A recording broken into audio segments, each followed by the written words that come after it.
जय हिंद दोस्तों। मेरा आज सिलेक्शन पोस्ट फेज 13 का थर्ड शिफ्ट में ग्रेजुएशन का पेपर था। और ये मेरा जीवन का एक वर्स्ट एक्सपीरियंस है, क्योंकि मैंने जितने भी एग्ज़ाम दिए हैं अभी तक उनमें मतलब इतना बेकार सिस्टम, इतना इररिलेवेंट पेपर ये मैंने कभी नहीं देखा। मैं सीजीएल की तैयारी पिछले 1.5-2 साल से कर रहा हूँ और मैंने कम से कम 150 से 200 मॉक दिए होंगे। तो मुझे ये समझ में आया कि ये पेपर इतना इररिलेवेंट था कि किसी भी बच्चे का भविष्य बर्बाद कर सकता है, जो इतनी आशाएं लेकर वहाँ गया है कि भाई मैं एक जॉब लेकर तो साथ में आऊँगा। और मेरी भी कुछ ऐसी ही अपेक्षाएं थी कि मैंने इतनी प्रिपरेशन की है।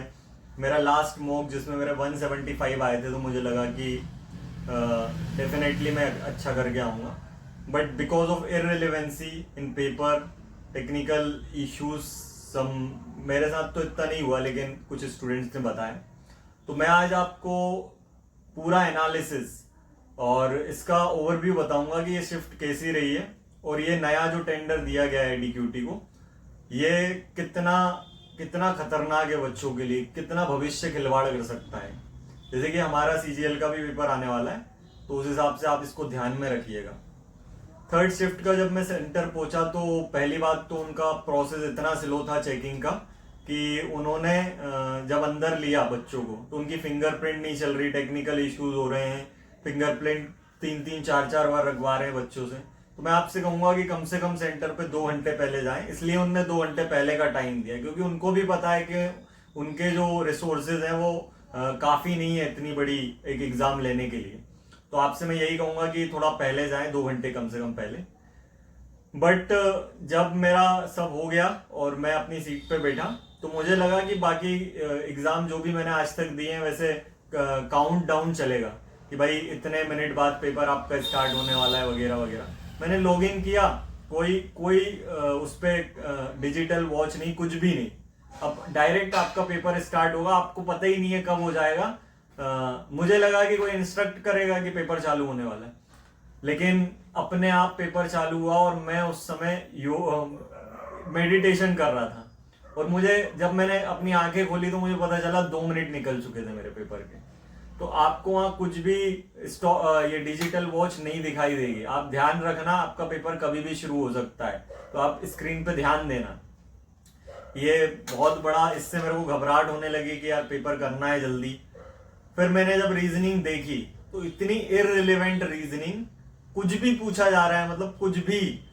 2 स्टेटमेंट दे दिए, एक वो कंक्लूजन निकालने को बोल दिया, और इतने इररिलेवेंट स्टेटमेंट्स, इतने इररिलेवेंट कंक्लूजन कि आप खुद कंफ्यूज हो जाएंगे कि ये जनरलाइज भी है कि नहीं, कि मार्क्स टू ऑल हो जाएगा, कुछ भी हो जाएगा, आपका टाइम यही खराब हो जाएगा। तो मैं कहूंगा इन क्वेश्चन से बिल्कुल बचिए, इररिलेवेंट क्वेश्चंस थे बहुत सारे। एक सीरीज दे दी, शायद गलत लग रही थी मुझे, तो उसका कोई आंसर ही नहीं आ रहा था। तो मेरा टाइम वेस्ट किया रीजनिंग में, और मेरा कॉन्फिडेंस भी डाउन हुआ क्योंकि रीजनिंग में जहां मैं 50 आउट ऑफ 50, 45 ऐसे मार्क्स आते थे, तो मैं 5-7-10 क्वेश्चन अटेम्प्ट नहीं कर पाया उस समय।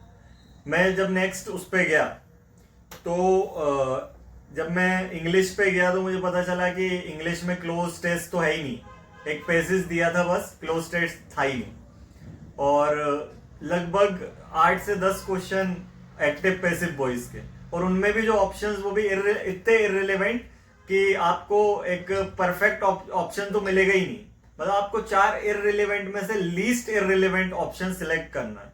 ये बताइए, आप वहां पे कंफ्यूज हो जाएंगे आपकी, ये सही टिक कर रहा हूं या भी नहीं। मतलब आपके माइंड में ये चलेगा कि 100% श्योरिटी है भी या नहीं इस चीज पे।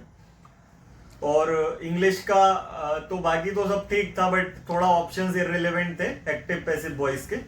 इसके बाद जब मैंने जीके अटेम्प्ट की, मैंने पैसेज छोड़ दिया था क्योंकि मैं टाइम मुझे लग रहा था कि जल्दी जल्दी निकल रहा है, तो मैंने पैसेज छोड़ दिया था।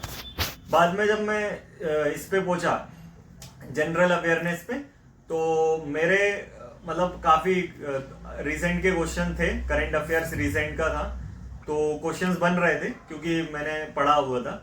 इसके अलावा काफी स्टेटमेंट वाले क्वेश्चंस थे, जैसे कि एक आपको दे दिया कि 3 स्टेटमेंट दे दिया विच आर करेक्ट, और कुछ इररिलेवेंट स्टेटमेंट्स भी थे।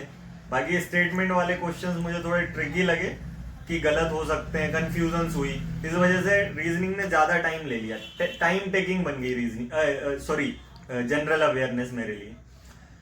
बट जब मैं मैथ्स पे आया, मैंने कहा मैथ्स इजी होगी जब इधर इतना चीज़ें इनने गड़बड़ कर दी तो।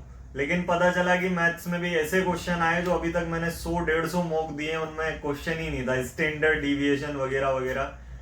और कुछ क्वेश्चंस कैलकुलेटिव, कुछ लंबे क्वेश्चंस पढ़ने में लंबे, जो इजी क्वेश्चंस थे मैंने अटेम्प्ट कर दिए, पर अब पता चला मुझे कि मेरा पैसेज भी छूटा हुआ है, टाइम नहीं बचा।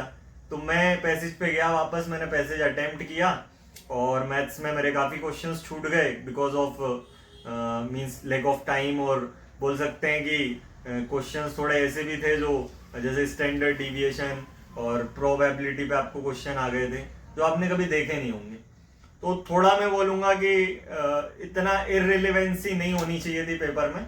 मैं बच्चा अपनी 2 साल 1 साल अपना दिन रात एक करके इसलिए यहाँ पे जॉब लेना है मुझे, और जब उसके वहाँ जाके कॉन्फिडेंस टूटता है कि यार ये क्या पेपर आ गया यार, ये बाकी क्वेश्चन तो सब बना लेंगे और जो रिलेवेंट क्वेश्चन है वो मेरे भी गलत हो सकते हैं।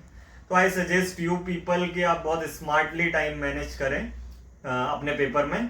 और I think this is the genuine review जो मैं अभी तक यूट्यूब पे दे रहा हूँ, और I think this is the first one जो ग्रेजुएशन के लिए रिव्यू है। कल मेरा 10+2 का भी पेपर है जिसका मैं रिव्यू दूंगा आप लोगों को, तो प्लीज चैनल को सब्सक्राइब कर लीजिएगा और लाइक कर दीजिएगा। Thank you very much, all the best. I hope कि आपके सपने ना टूटे यहाँ पे। Thank you.